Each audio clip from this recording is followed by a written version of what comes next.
হঠাৎ বৃন্দাবনে এক অসুরের আবির্ভাব।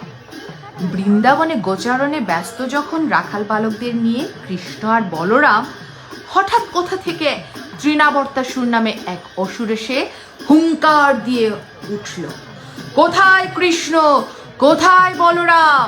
আমি তাদের সাথে লড়াই করব, লড়াই করে তাদেরকে হত্যা করব।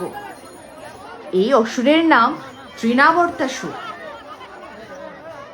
দর্শকবৃন্দ, রাস উৎসবের একটি পরিবেশনা গোষ্ঠ রাসলীলা, আমরা বলে থাকি রাখাল রাস, তার একটি নাটকীয় পরিবেশনা আপনারা দেখতে পাচ্ছেন।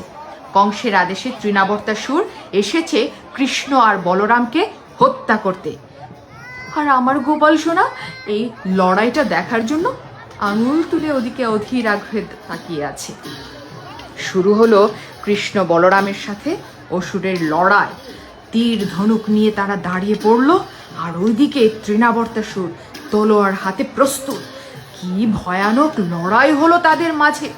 আর এইদিকে বৃন্দাবনের অন্যান্য রাখাল বালকেরা ভয়ে কাচুমচু করে বসে আছে। তারা দেখছে কেমন করে কৃষ্ণ আর বলরাম বীর দর্পে এই অসুরের সাথে যুদ্ধ করছে।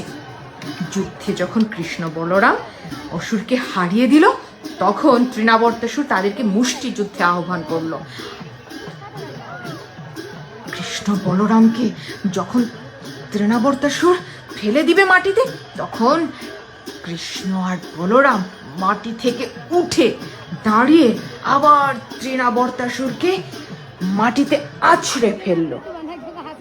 যুদ্ধে হেরে গিয়ে তৃণাবর্তাসুর কৃষ্ণের পায়ে লুটিয়ে পড়ল, বলল, আমাকে ক্ষমা করো প্রভু, আমি আর কোনোদিন তোমার সাথে লড়াই করব না। কৃষ্ণ তাকে ক্ষমা করে দিল।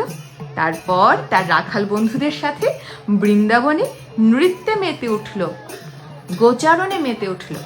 কি অসাধারণ নাটকীয় পরিবেশনা বলুন তো। কেমন লাগলো ভিডিও? ভালো লাগলে লাইক আর কমেন্ট করে জানাবেন। কিন্তু আপনারা দেখছিলেন 182তম রাস পূর্ণিমা মাধবপুরে শিববাজার প্রাঙ্গণে। দূর দূরান্ত থেকে অনেক মানুষ এসেছে এই পরিবেশনা দেখতে।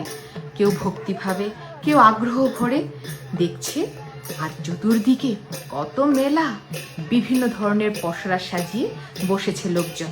আর এইদিকে রাখাল বালকেরা হাতে বাঁশি, মাথায় চূড়া, মাথার মুকুট আর কি সুন্দর সাজসজ্জা করে বৃন্দাবনে তাদের লীলাই রত।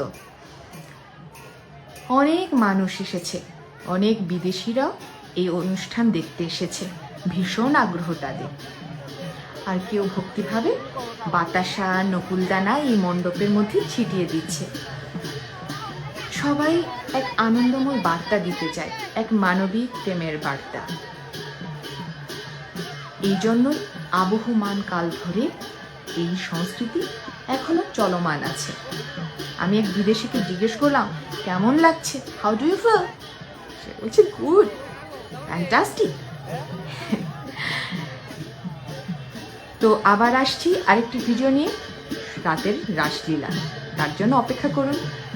আমি দিদি আর আমরা সবাই মিলে রাতের রাস দেখেছি, নিয়ে আসছি। দাঁড়ান।